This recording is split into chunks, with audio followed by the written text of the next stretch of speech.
It's surprisingly faithful to the source material, even as it crams a winding narrative and a large ensemble cast into a tight 80-minute movie. The final act even manages to improve on that source material, trimming many of the comic's unnecessary plot twists and arriving at a more satisfying and conclusive ending. Hush, Batman. Hush.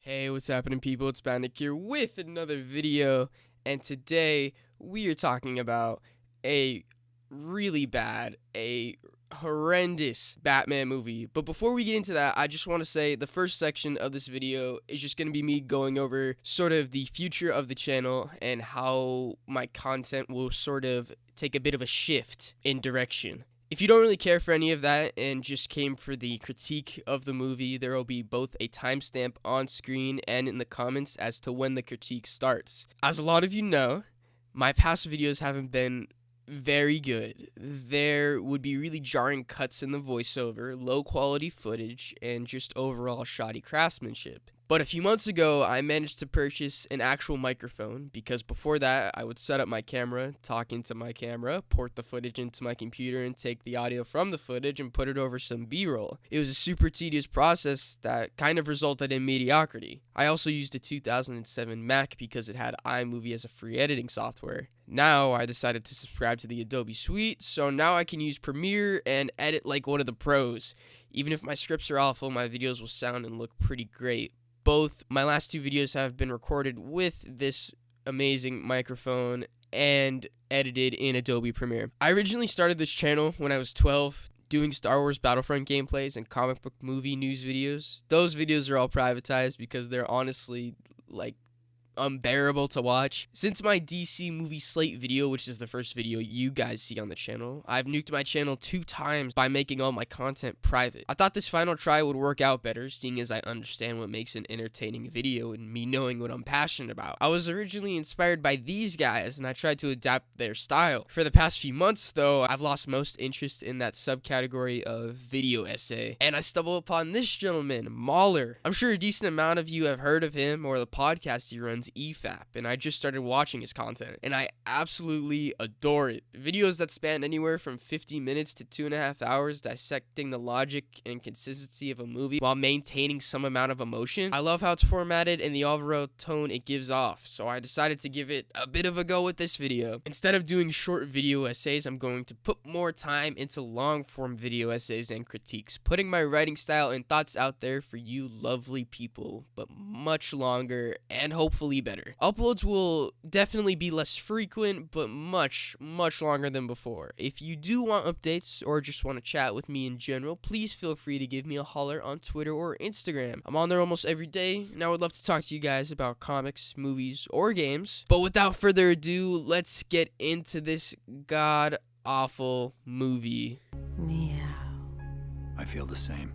Shut up! Shut up! Batman Hush is one of the greatest Batman stories of all time. It is character defining to say the least. You can hand it to someone who's never even touched a comic book and they will be enveloped into the world of Batman.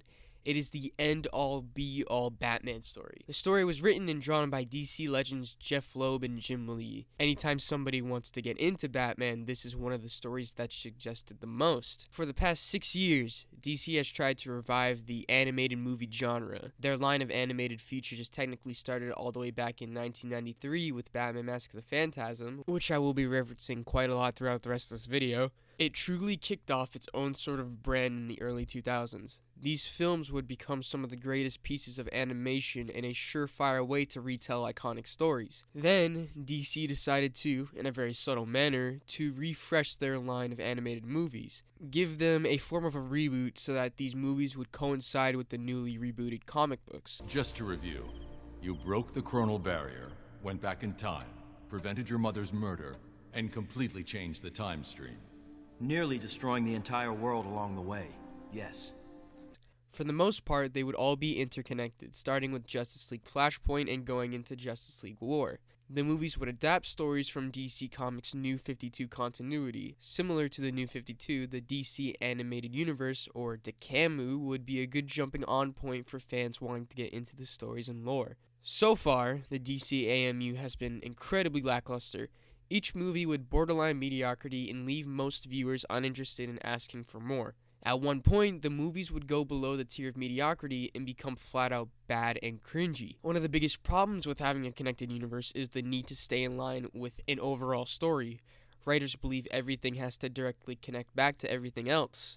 There is a way to keep something completely unrelated to another piece of media in that same universe, and DC has done it before. Don't get me wrong, a connected universe is a great form of storytelling, look at the MCU, but it becomes a problem when you sacrifice substance for connectivity. It's stupid to think you can't have both, but these films seem to think it's one or the other. If you want to watch Teen Titans vs. Justice League, you would have to watch the last 3 Batman movies in order to get a firm grasp on the overarching story and arcs of the characters. At one point, it seemed like the crew working on these movies realized that fans were starting to drift away from this dry and mundane universe, so they would announce the next slate of upcoming DC animated movies in late 2018. The list included a 2-part special adapting the death and revival of Superman, an adaptation of Batman Hush, and a Wonder Woman movie, and a DC short adapting the story of Jason Todd's death, even though we already have that. Death in the Family hasn't come out yet, but it seems like the DC Showcase line of animation will be getting revived as well. All 4 animated productions I've listed have been released. I haven't seen Wonder Woman Bloodlines, but I have seen Death of Superman, Reign of Superman, and what we're talking about today, Batman Hush. Death of Superman is probably the best adaptation and best film that the DC AMU has to offer. It captures the core of Superman and feels like a movie that can stand on its own and has a consistent and logical story with characters that feel real and understandable. Batman Hush is the exact opposite. It's unfocused, muddy, cringy, boring, and a monumental disrespect to the source material and to the character of Batman. I'll be dissecting the movie in different parts, which will be distinguished by the book and looking at where the movie went wrong. The book works in chapters. When I stop progressing the story, that's when a chapter ends. The movie doesn't work like this, but the majority of scenes coincide with the book, so it's easy to follow. Chapter 9 is when the movie ditches everything from the book, so I won't be separating anything from there on. I've attempted to make this lengthy video as digestible as possible, so if you feel inclined to take a break, the chapters are meant to make that easier for you.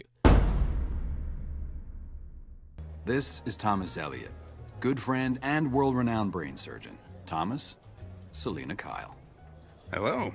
We open the film with Bruce Wayne at a party, already different from the opening of the book. After Alfred tells him to lay off being a vigilante for one night, Bruce spots Selina Kyle. Alfred tells Bruce that Selina hasn't committed any sort of crime in over a year, meaning she might have gone straight. Then we hear Dick Grayson over the comms telling Bruce to be careful. This is a good way of establishing Batman's influence on his supporting characters and the influence of those characters on him.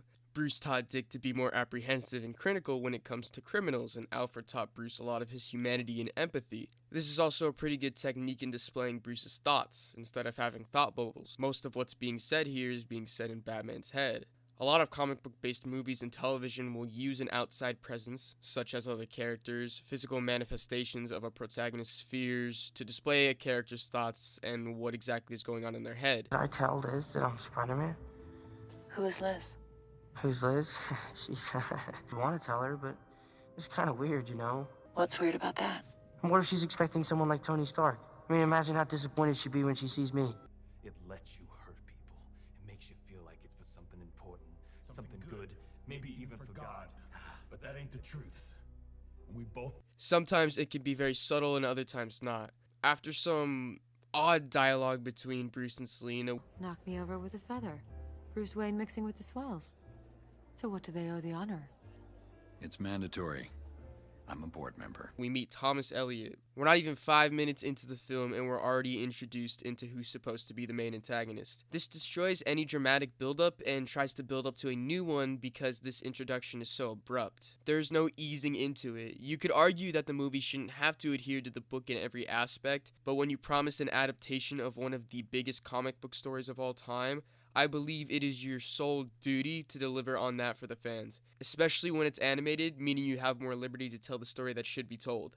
There's a very big problem with the dialogue in this film. None of it feels natural. All of these interactions should feel like people are having a genuine conversation. See, that's what you get for taking Punjabi instead of Spanish with me, just to chase a girl. What? No. A business. A couple years we'll all be speaking. She was so hot. She was so hot. Yeah, say that in Punjabi. It's just that when I talk to her out loud, I can imagine how she'd reply. I can hear her, like she's right there. I talked to my parents. But the voice actors are really flat with their line delivery, and the way dialogue is edited makes everything feel way too scripted because there's some really long pauses between each line of dialogue. Bruce tries to sit down with Selina, but is interrupted by a call from Alfred. Bane has kidnapped a young prince and wants money in exchange for the boy. He hesitates to leave, but proceeds to the back alley. Selina gets an anonymous text and proceeds to leave as well, leaving Thomas alone. We then cut to the factory where the young prince is being held hostage, given more unnecessary exposition by a news reporter and Commissioner Gordon. We don't need dialogue to establish what's going on when what was happening was clearly told in the previous scene. Batman enters the facility and takes out a few guards. He saves the prince, but before leaving, he has to deal with Bane. Bane states he wants money while furiously attacking Batman. Alfred says this is out of character for Bane, that he's more eloquent. Batman thinks it's because of a new Venom serum. I'm glad the writers are attempting to find excuses to make Bane a bumbling idiot rather than him actually being one. Above the fight, we see a female figure hiding in the shadows. Those who've read the book already know who this is. There are already 4 different things happening in this story, and it hasn't even been 10 minutes. Bruce and Selina's relationship, Thomas Elliott's underwhelming introduction, which is bound to lead to something big, Bane uncharacteristically kidnapping this child, and now a strange woman lurking in the shadows. This is Spider-Man 3 levels of exposition. There's way too much going on without having someone tell us what's truly important. The book makes it very clear what's currently at stake by focusing on one thing at a time. Batman defeats Bane and saves the prince, but before leaving he notices a leaf under Bane's neck, hinting at a larger scheme amidst the chaos. Then the mysterious figure comes out of the shadows and is revealed to be Lady Shiva, who has no reputation whatsoever in this universe. Batman tells her that the League of Shadows has no business in Gotham. She tells him that someone has trespassed and used the League's sacred Lazarus Pit. He tells her that he'll look into it. We are rid of one mystery and given another. This isn't bad, but it feels unnecessary because we're already given one mystery. It muddles the plot by making it hard to figure out what's more important. Batman finds that Bane's ransom is gone and looks up to see Catwoman exiting the building with it. Batman looks almost disappointed seeing her go back to a life of crime, but it's hard to tell with the horrendous art style. He then chases Catwoman across Gotham. She jumps onto a train and Batman grapples upward to follow. We then cut to a mysterious bandaged figure aiming a gun. He fires the gun, the bullet cutting Batman's rope. Batman plummets into an alleyway while Catwoman looks on in distress. We cut back to our bandaged figure as he walks into the light saying, "Hush, Batman. Hush." If that wasn't a clear sign enough, he is the titular Hush villain. This is far too on the nose. Their idea is to establish that this is the bad guy in the movie. So let's have him walk into frame saying his name. This isn't ominous. I should feel threatened by this person, but he currently has 0 reputation. We don't know what he's done prior, and there's been no build-up, so his entrance is pretty laughable. 3 thugs discover Batman's limp body. They try to unmask him, but one of the thugs gets shocked by Batman's cowl. He pulls a gun, only to be disarmed by Catwoman. This presents a slight problem that will affect a certain element that the original book has, but the movie lacks. Catwoman fights the thugs using bad one-liners and a sexual innuendo. Naughty, naughty. There's a 3 strikes law in this state, boys.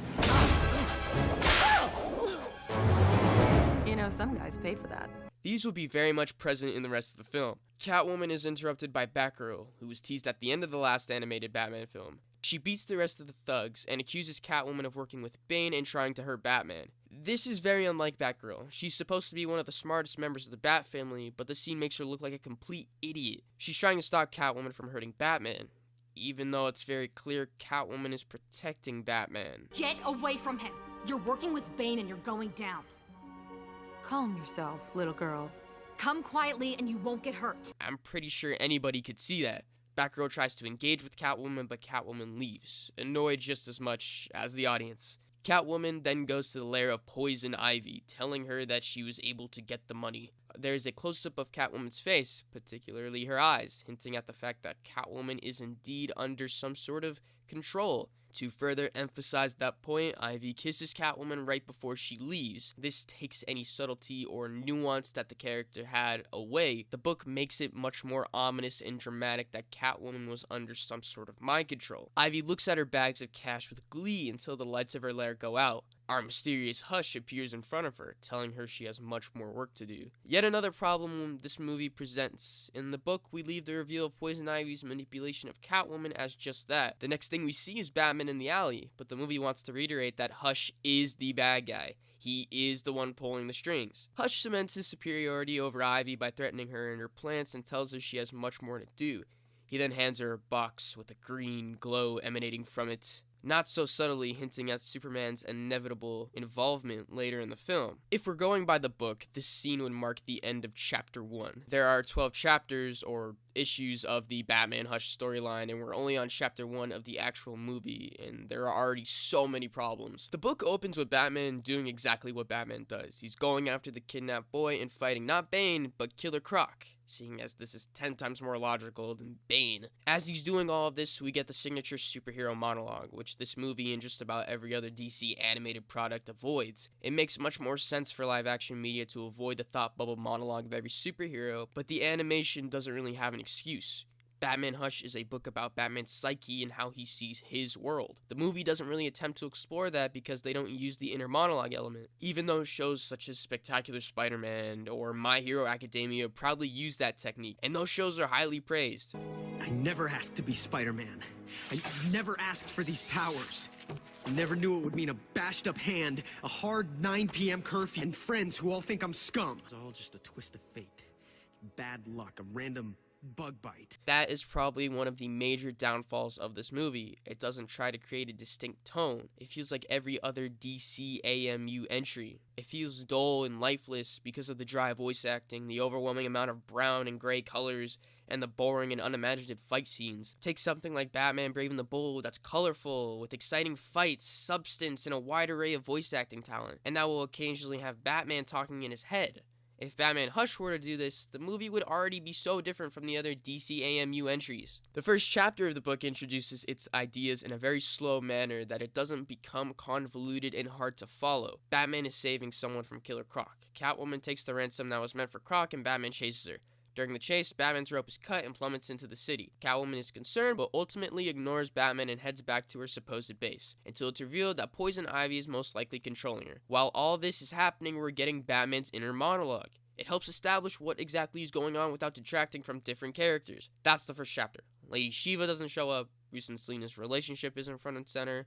We have a total of 4 characters, 5 if you're counting our kidnap victim, in the book. While the movie has introduced 8 characters, 7 of which are clearly meant to have a prominent role in the rest of the movie. I completely understand that they can't fit in every single detail from the comic, but they can't even get the foundation of the story right. If I were DC, I would split this movie into 2 parts, maybe even 3 if I wanted to milk it. The story is so important to the Batman mythos, but it's not really treated the way it should be.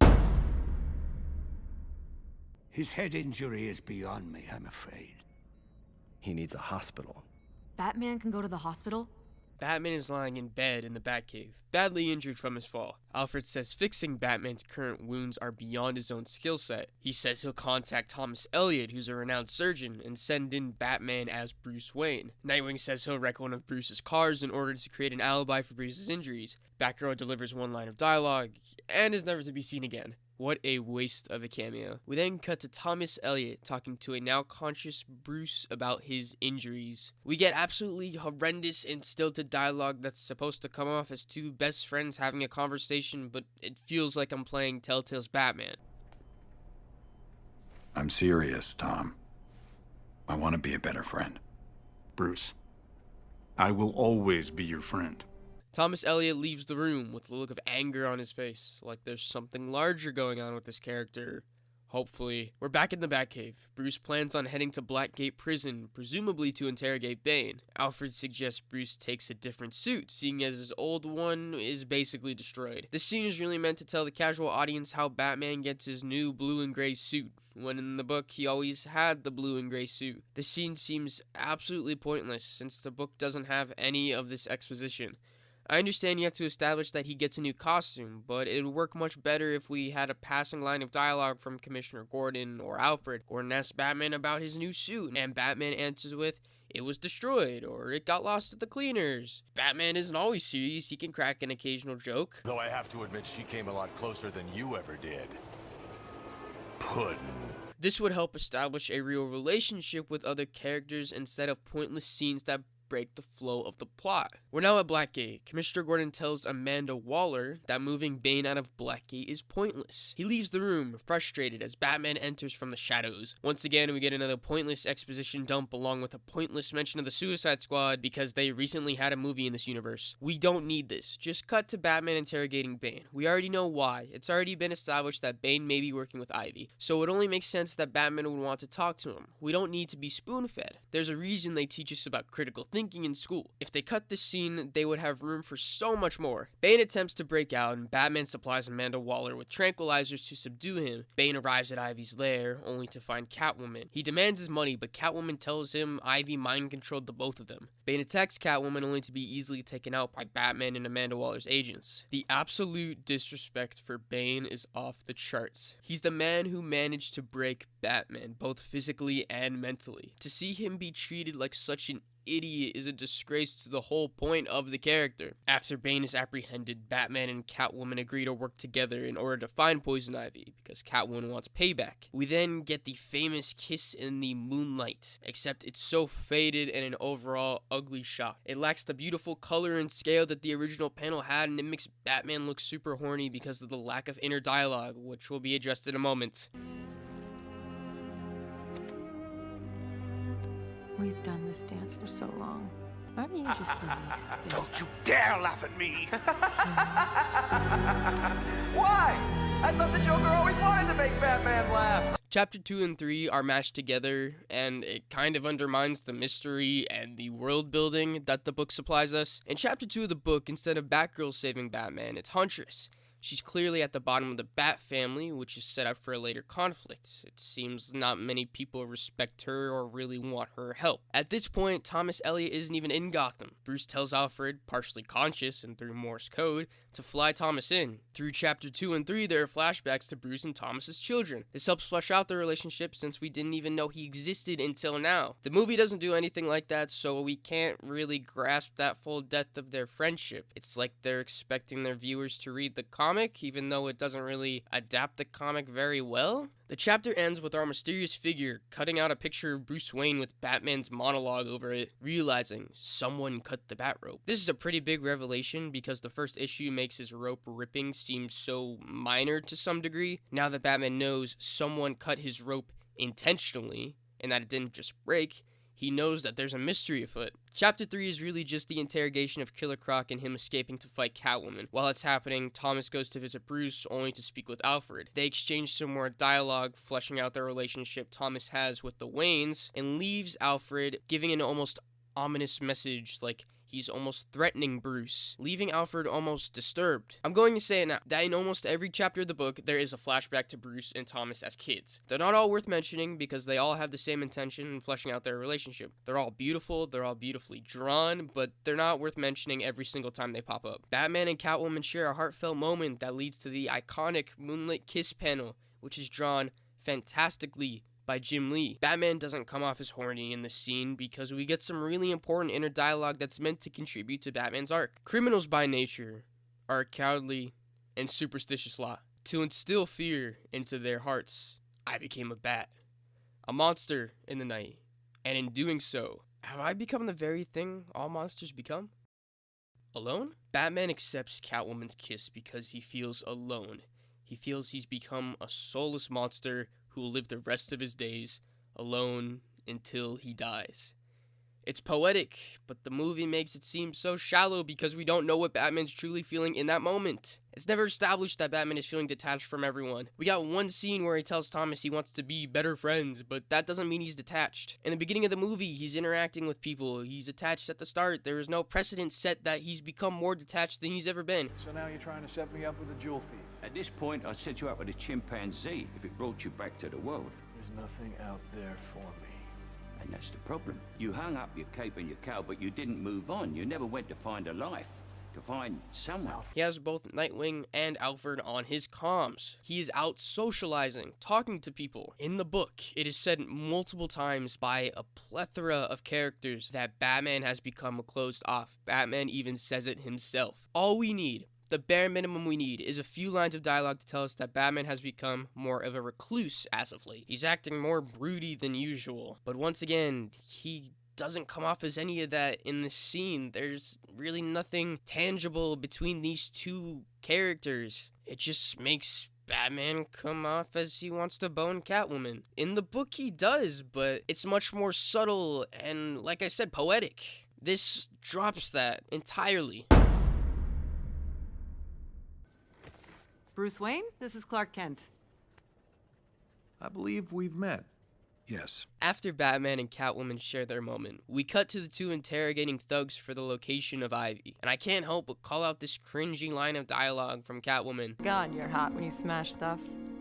The main traits of Catwoman in this film are horny and stupid, which does a disservice to how every other piece of media portrays her. Even Batman Returns to some extent. We're now in Metropolis with Lois and Clark at the Daily Planet. Once again, another awkwardly animated and executed exchange of dialogue that just sounds cringy and makes me hate these characters. How come you're still hanging around? Don't you have an interview? He's coming here. Quite the get. This next scene requires a bit of an explanation. In the last DC AMU entry, Reign of the Supermen, Lex Luthor aided in stopping Cyborg Superman, who had previously replaced Superman after his supposed death. Because of that, the Justice League decides to let Luthor join them, which explains his presence in this film.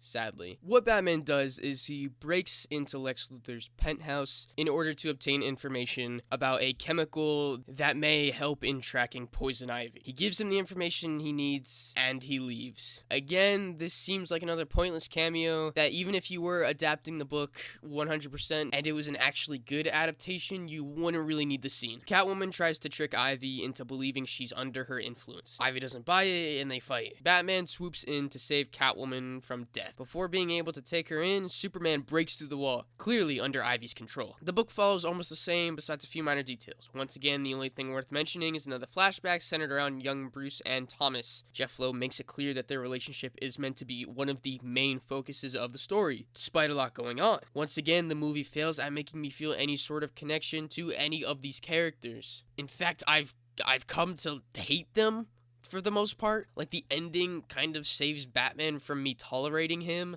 but every other character just kind of sucks. I wouldn't get too comfortable if I were you.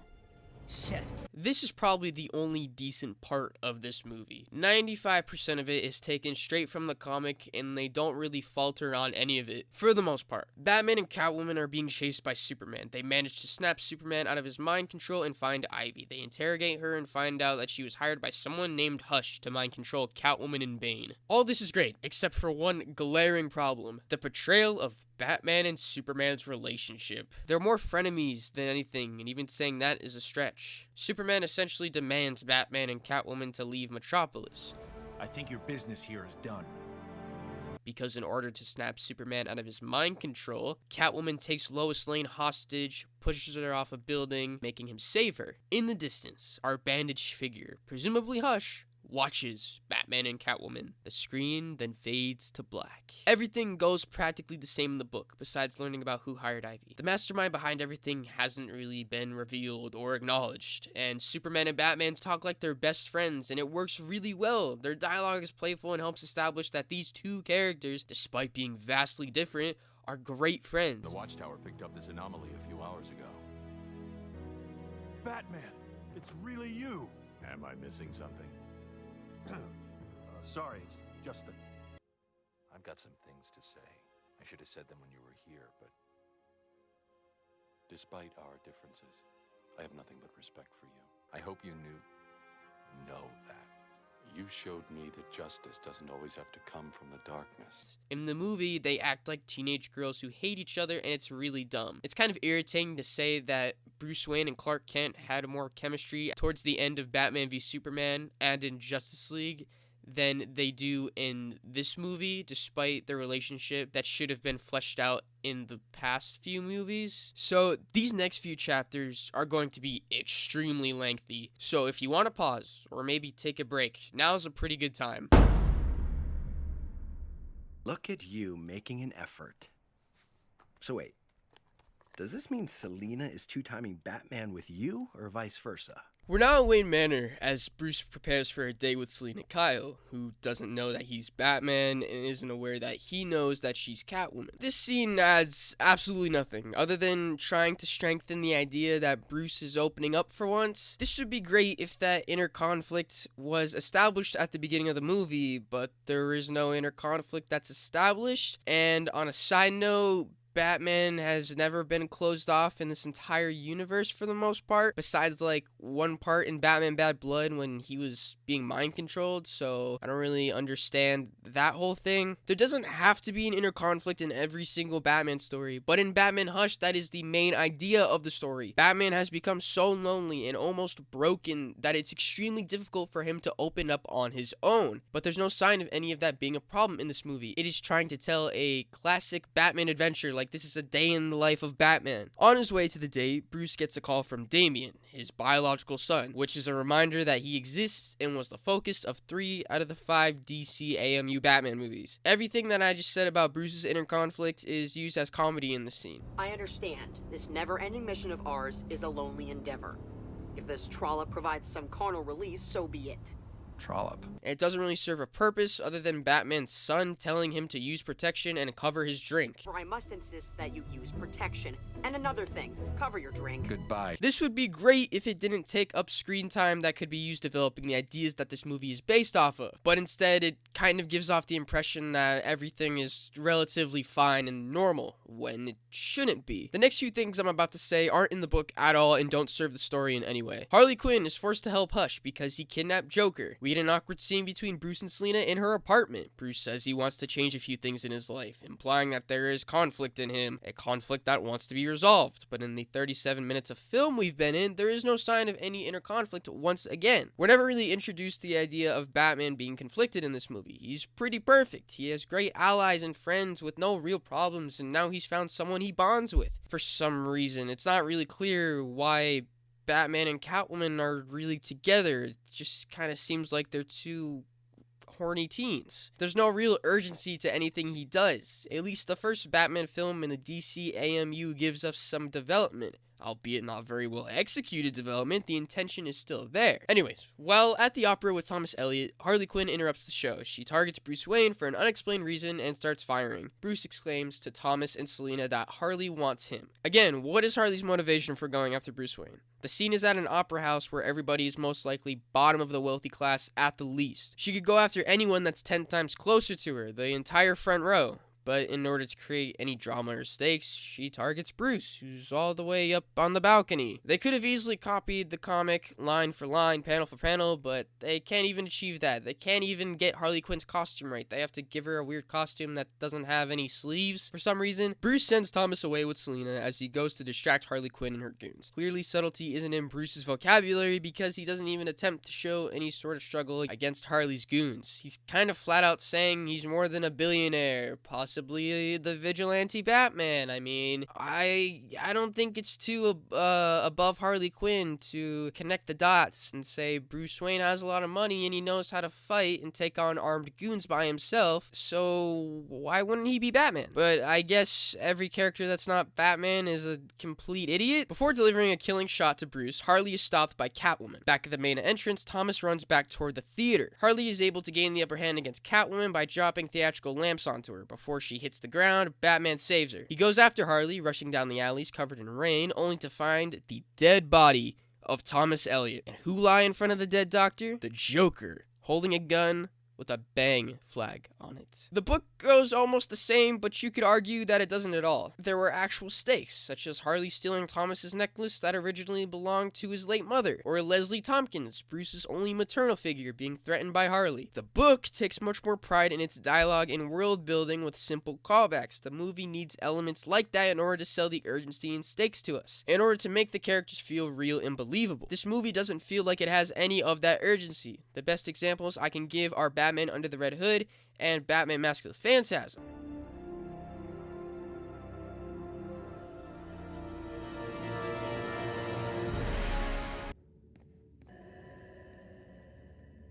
Both films aren't ashamed to do flashbacks and give us lines of exposition in order to fully realize the characters. Andrea Beaumont is 10 times more interesting than Catwoman in this movie. I feel absolutely nothing watching these scenes play out because everything's going to be fine. They don't boast that everything that's happened so far is incredibly important. The book emphasizes that what's happening is very unorthodox for Bruce Wayne.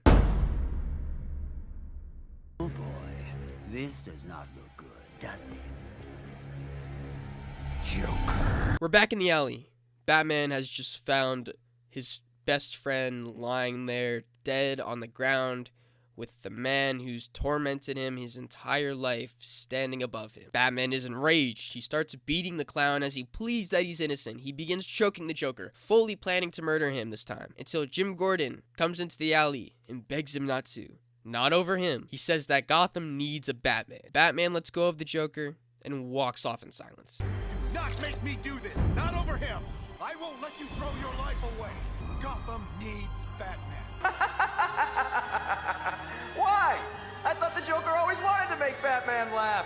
You're not Batman! I can forgive the butchering of every other chapter so far, but this is arguably the most important chapter in the entire book. This scene cuts away so quickly to Thomas's funeral when one whole issue of the book is dedicated to this one alleyway scene. As Batman beats on the Joker, he reflects on all of the horrific acts he's committed, killing Jason Todd,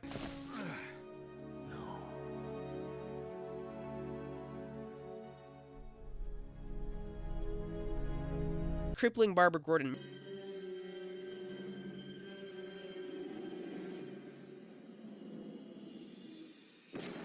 murdering Jim Gordon's wife. Catwoman even attempts to stop him even though she's wounded. Batman pushes her away, knocking her out. The book emphasizes that Batman is about to kill the Joker, but then Jim Gordon stops him. He doesn't deliver a few lines that convince Batman to stop, just because that's it, to move the plot forward. He talks to Batman as a friend. All I can do is appeal to you through our friendship. I wouldn't let you do this when he shot my daughter, killed my wife. I don't know how I could stop you, but I won't let you throw your life away. If Batman wanted to be a killer, he could have started long ago. How many more lives are we going to let him ruin? I don't care. I won't let him ruin yours. Gotham needs Batman.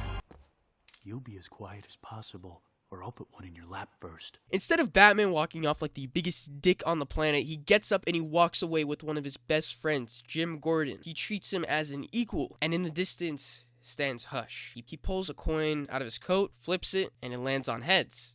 A scratched heads, revealing that Hush is indeed Harvey Dent.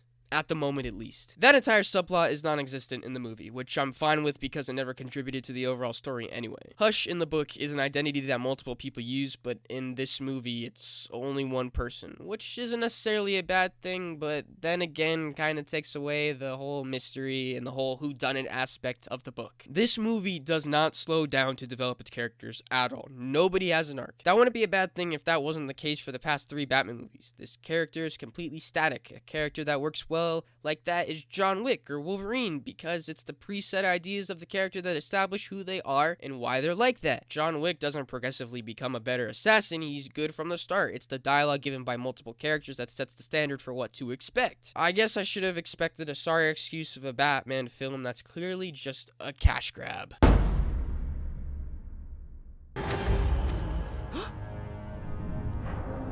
Oh shit. Time passes as we're now at Thomas's funeral. Bruce stands in front of his friend's coffin as the priest reads. Selina comes up from behind to comfort Bruce. This is the only time in the film that I will feel any other emotion besides anger and frustration. There are no words spoken by the cast, no fuzzy, polished animation, just the Batman mourning loss of a friend. We're in the Batcave now with Batman and Nightwing talking about the setup of Thomas Elliot's murder. It turns out the Joker was telling the truth, and he was set up to look like he murdered Elliot. They determined that Hush knows that Bruce Wayne and Batman are indeed one in the same. Before continuing the investigation, Selina calls Bruce. She tells him that she's seeing someone else. that person being Batman. I know I'm not the only one that dislikes the concept of the love interest being in love with the other side of the hero. Spider-Man 1 is the only movie that's been able to make that concept serve a purpose in the larger story. He is extremely cool. It provides drama while developing both Mary Jane and Peter Parker. There is no drama here. It's pointless, it's filler, it's exactly what happened in Batman Forever. Batman gets cucked by himself. I was seeing someone on and off before you called.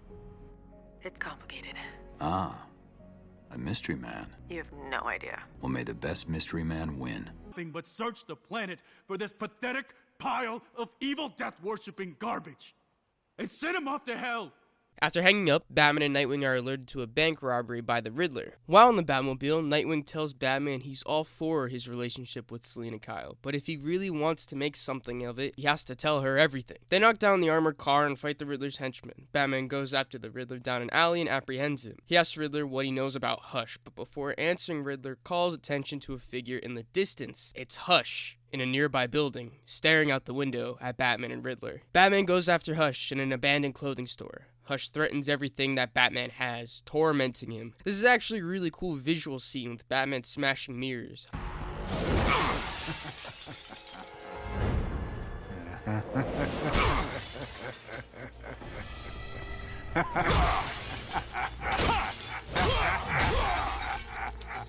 Hush warns Batman that his time will come very soon as he disappears into the shadows. This whole scene is completely absent from the book, but it was still pretty cool to watch. Later, Batman visits Selina in her apartment. He tells her to leave Gotham because of the imminent threat of Hush. He reveals to her that he's Bruce Wayne. This whole portion misses the point of what the book was trying to do. When asked what to read when first getting into Batman, most people will suggest this book, and for good reason. This book tells you everything important that happens while telling a 100% original story. You'll learn everything you need to know about Nightwing, Joker, Barbara Gordon, and the main Bat family without slowing down the story at all. This chapter is all about Batman's relationship with Nightwing. It's a classic team-up. The story is constantly being told through different characters because those characters are so important to the lore of Batman. But this doesn't seem like it really cares about establishing that lore at all. That's this brand's problem. It tries to adapt the story but fails at adapting the foundation of the story. Instead of referencing the same Batman movies, I'll use a different example. Daredevil Season 3 is a very loose adaptation of Daredevil Born Again by Frank Miller. It tosses out all the elements that don't really work in general and that wouldn't really work for the show and replaces them with much more riveting subplots and an overall more interesting plot. Bullseye isn't even in Daredevil Born Again,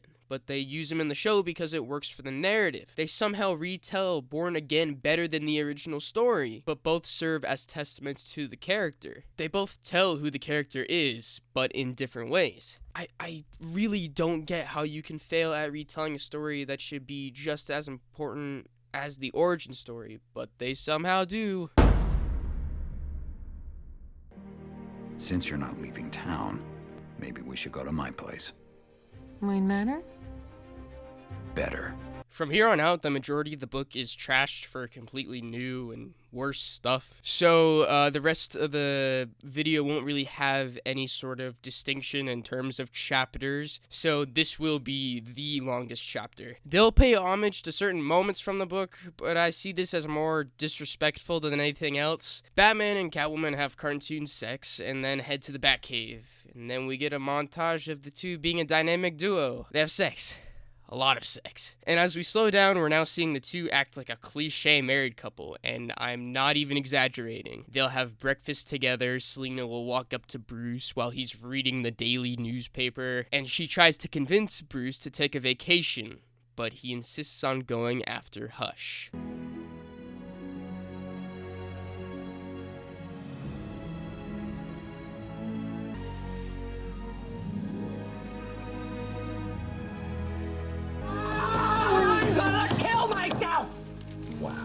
I'm going to kill myself, and it's your fault! This is about the time I realized that this movie is absolutely horrendous. There's so much wrong with this one scene because it's trying to tell you that Batman has changed. He's grown. But it's not like he was ever opposed to opening up to people. That's clearly established in the other films. There's no setup for Batman's progression. They don't have any characters trying to convince Batman that he needs to change, when that's what Batman Hush is about. They also somehow misrepresent Dick Grayson with two throwaway lines. When Dick's goal goals and motivations are clearly shown in the previous movie that I'm assuming they also wrote and directed. You won't always. You know that, right?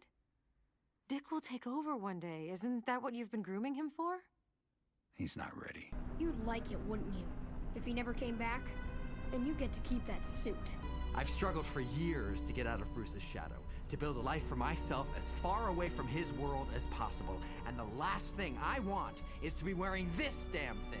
Commissioner Gordon calls in to tell Batman that someone has broken into Thomas Elliot's doctor's office. They discover that Thomas was working with a patient that had a severe brain tumor. This clicks with Batman, and they head to Arkham Asylum. Hush watches them in the distance, once again, as they leave the office. Catwoman's bored, so she decides to go out on patrol with Nightwing. This is meant for Catwoman to give her perspective on her and Batman's relationship, but she gives little to no insight on it, as her description can go with just about anything that makes someone happy. How is it dating the man who is Batman? It's weird. Complicated. Incredible. The only drawback is he just won't shut up about his feelings. They stop at a graveyard and find that Thomas Elliot's grave has been robbed. We're now at the 1 hour mark, only 22 minutes to go.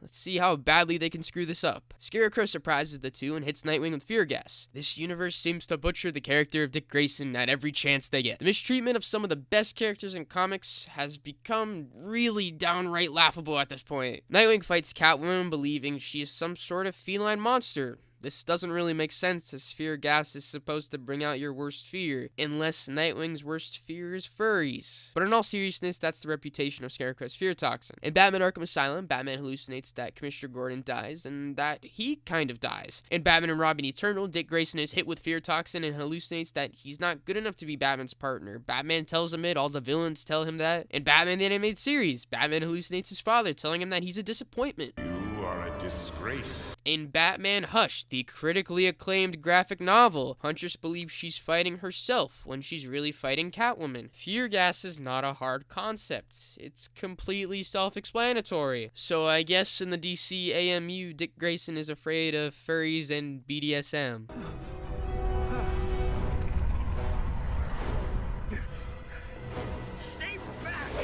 Catwoman manages to cure Nightwing and send him back to the Batcave. Before securing Scarecrow, Catwoman is knocked out. She wakes up in chains to meet Hush. When out at Arkham Asylum, Batman deduced that the Riddler is behind everything. Riddler tells Batman and Commissioner Gordon that Thomas Elliot was unable to get rid of his brain tumor, so Riddler used the Lazarus Pit, which, if you remember, was all the way back in Chapter 1 of the video when Lady Shiva came to tell Batman that someone had indeed used the Lazarus Pit. The pit healed him and gave him more clarity. That's how he deduced Batman's identity. So he adopted the persona of Hush in order to destroy Batman and prove that he isn't just a C-list villain. This completely ruins the entire mystery of Batman Hush. In the book, Riddler was the mastermind behind everything. He set up everything.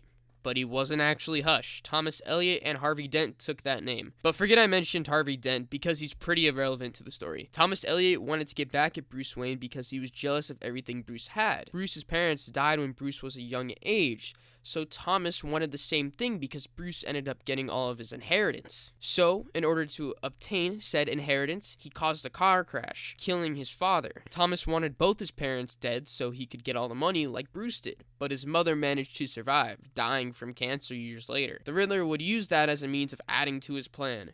He did all he could to save your parents after the crash. I'm sorry you lost your father, but he saved your mother's life. He denied me what was rightfully mine. The car crash wasn't an accident. It was you. You wanted to kill them. I only want what I deserve.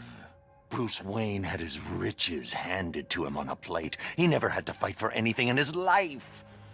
Now bring me Wayne, or I'll destroy this tower and everything he stands for.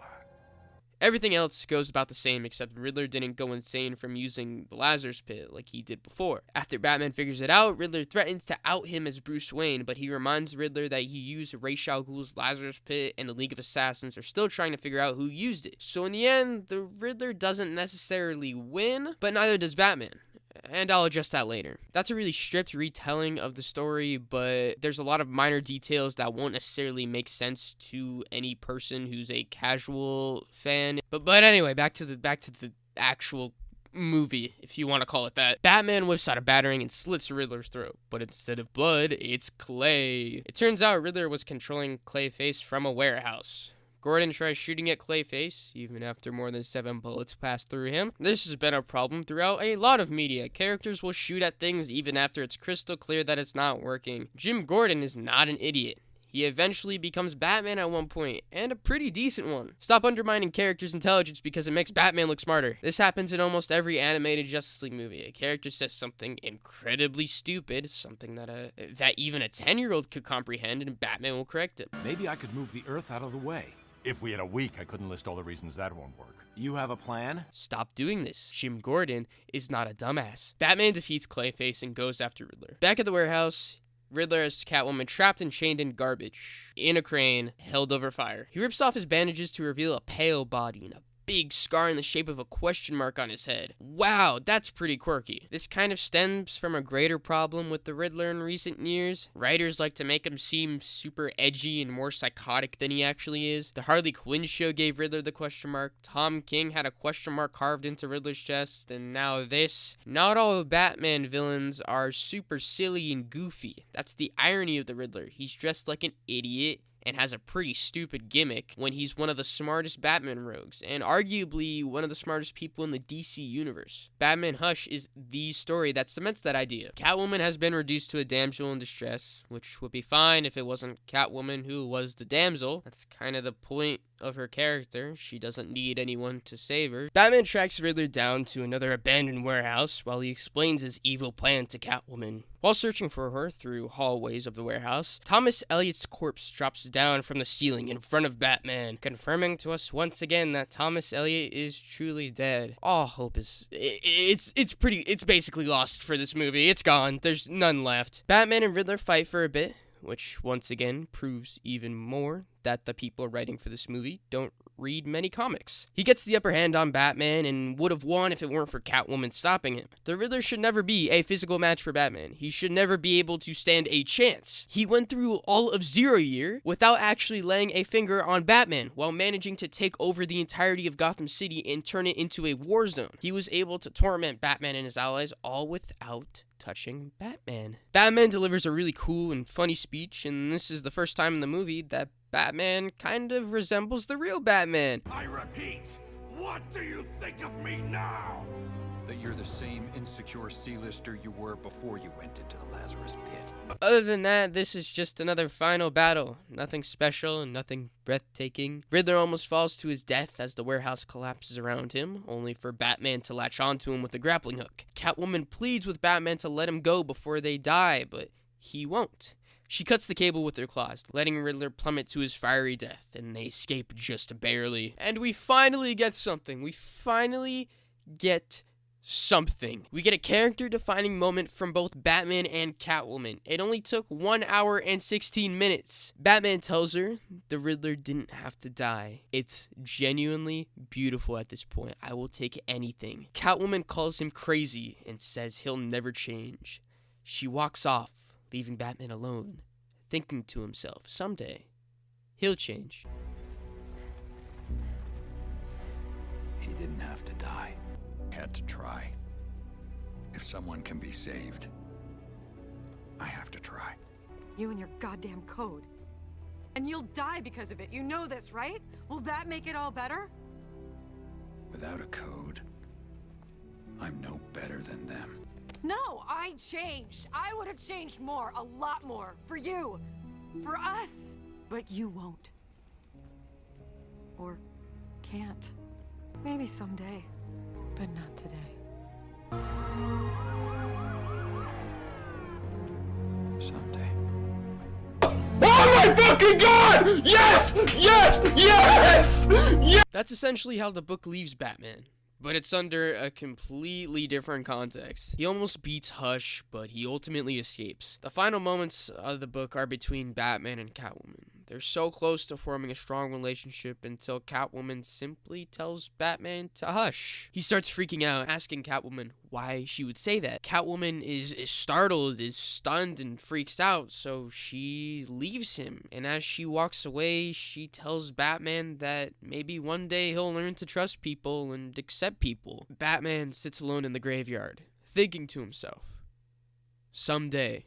And the book ends. You might be wondering why Batman would be so aggressive and angry towards Catwoman after hearing one simple word. But that's the thing, it's not just the word. Throughout the book, Hush puts Batman through absolute hell. Batman thinks that one of his oldest childhood friends dies at the hand of the man who killed his son and crippled his friend, only to learn that that same old friend didn't actually die and he's been pulling most of the strings. Riddler and Hush do a ton of damage to Batman, just like this movie. And just a brief description doesn't really do the book justice. At the end of the book, Batman he's alone, so he doesn't really win in the end. With that being said, I implore you guys to go and read Batman Hush and sort of give to a medium that is so underappreciated. The comic book is absolutely astounding, and even if you really don't care for writing or even reading, it is such a beautiful book. Jim Lee does a fantastic job at portraying the world of Batman and the characters around him, so please do yourself a favor. Instead of buying a copy of Batman Hush on Blu-ray and 4K, and if you did buy it, go burn it in your backyard right now or return it. You know, that'd be a reasonable idea. Go and shell out $20, maybe $25 at your local Barnes & Noble for a copy of Batman Hush. Like I've said many times throughout this video, it is a character-defining story, and it is a damn good one. That's it. We made it. I went in depth on the entire plot, dismantling almost everything in this god-awful movie. Batman Hush is such an intricately woven story with so many twists and turns. Its world building is like no other Batman book, and maybe like no other comic book at that. It was the first major Batman story I had read that truly resonated with me and made me love the character even more. To see this story get absolutely butchered in a medium that I love breaks my heart. The movie leaves out half of the elements and dramatic storytelling of the original story. It was a leap through the Batman universe that didn't feel trivial or forced, unlike this movie. The character of Batman needs to be handled with extreme delicacy. He's not James Bond or John Wick. He's not a Gary Stu that is emotionally sound or skilled at absolutely everything. He's a human, and it's important for almost every story he's in to capture that. Batman Mask of the Phantasm, the Dark Knight trilogy, Batman Under the Red Hood, Batman the Animated Series, even parts of